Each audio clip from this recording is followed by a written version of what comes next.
코로나19 여파로 내년 경제 상황도 어려움을 겪을 것으로 예상되는 가운데 더불어민주당과 정부가 오늘 내년도 확대 재정 방침을 결정했습니다. 일단 경제 회복을 위해서 한국판 뉴딜 예산을 20조 원 이상 반영하기로 했고 고교 무상교육도 1년 앞당겨서 내년부터 실시하기로 했습니다. 취재기자 연결해서 자세한 내용 들어보죠. 김주영 기자. 네, 국회입니다. 네, 오늘 열린 당정회의에서 내년도, 그러니까 2021년도 예산안 편성 문제가 논의가 됐는데 내년도 재정 지출을 늘리기로 한 거죠?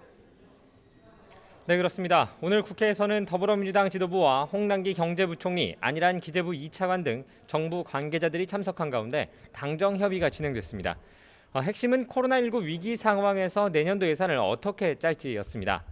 김태년 원내대표는 코로나19가 언제 종식될지, 글로벌 경제가 언제 회복할지 예측할 수 없다며 이에 대비한 예산이 필요하다고 강조했습니다. 특히 홍남기 경제부총리는 코로나 피해 극복을 위해 내년도 예산안은 확장 재정 기조로 갈 것이라고 덧붙였습니다.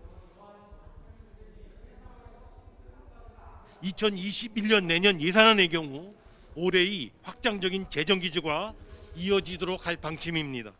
즉 국가 채무와 수지에 대한 관리 가능한 큰 틀의 범주 내에서 최대한 재정이 뒷받침한 역할을 할 수 있도록 예산 편성을 도모해 나가고자 합니다. 구체적으로는 한국판 뉴딜 사업 예산을 당초 계획보다 늘려 모두 20조 원 이상 반영하기로 했습니다. 데이터땡과 지능형 정부, 그린 스마트 스쿨, 국민안전 SOC, 미래차 등 10대 대표 사업에 예산을 대폭 투입하겠다는 겁니다. 또 2년 뒤부터 시행될 예정이던 고교 무상교육 역시 1년 앞당겨 내년부터 전면 시행하기로 했습니다. 이와 함께 지역경제 활성화를 위해 지역사랑 상품권 발행도 크게 늘리고 생계, 의료, 주거, 교육 등 4대 사회안전망을 강화할 방침입니다. 이런 가운데 미래통합당은 이 코로나19 확산 사태에 대한 우려를 집중적으로 전했다고요? 네, 미래통합당은 어제까지 코로나19 확산을 막기 위한 강력한 조치를 취해야 한다며 정부를 압박했습니다. 3단계 거리두기를 빨리 시행하고 동시에 2차 재난지원금 지급도 검토해야 한다는 것이었는데요.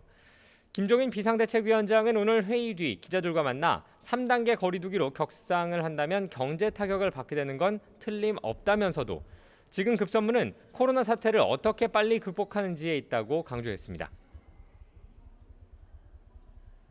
코로나 지금 새로운 2차 확산에 대해서 지금 정부가 여러 가지로 대책을 강구하고 있는 걸로 알고 있습니다만 지금 여기에서 이것저것 논의할 게 아니라 이 코로나를 어떻게 빨리 극복을 하느냐가 아마 가장 중요한 과제라고 생각합니다.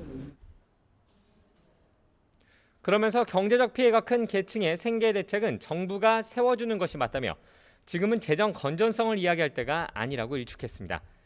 여기에 더해 이런 상황 속에 의료계 파업 사태가 벌어지는 것은 문제라며 정부와 의료계가 한 발씩 서로 양보해달라고 당부했습니다. 오늘 오전 10시 20분부터는 박병석 국회의장 주재로 여야 원내대표 회동도 진행됐습니다.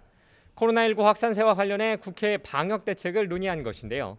다음 달 1일 진행될 정기국회 개원식은 참석 인원과 식순을 최소화해 진행하기로 했고 상임위 화상회의와 관련해서는 추가 논의를 진행하기로 했습니다.